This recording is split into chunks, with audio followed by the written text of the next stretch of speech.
Hello everyone, welcome to my brand new mini blog.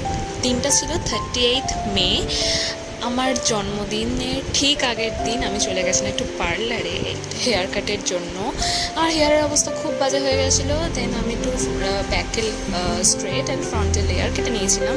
R here is the result, and now that is the biggest day ever.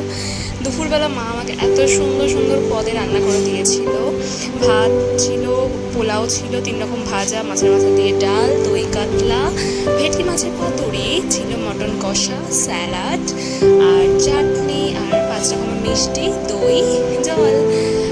মা খুব কষ্ট করে সব রান্নাগুলো করেছিল, খুব টেস্ট হয়েছিল। আর এই যে ডেকোরেশনটা দেখছো, এই সবটা আমি নিজে করেছি।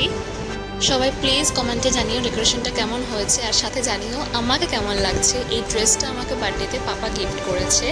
নাও সবাই চলে আসার পর আমি কেক কাটছিলাম অনেক রাতে, এবার কেক কেটেছি বিকজ আমার যারা ফ্রেন্ডসরা এসেছিলো, তো অনেকটা লেট হয়ে গেছিলো বৃষ্টির জন্য।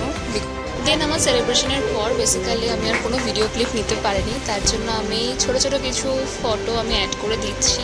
সেদিনকে কেকে প্রেজেন্ট ছিল আমার বাড়ি। সো ব্লগটা ভালো লেগে থাকলে please do like, comment, share and subscribe, and thanks for watching.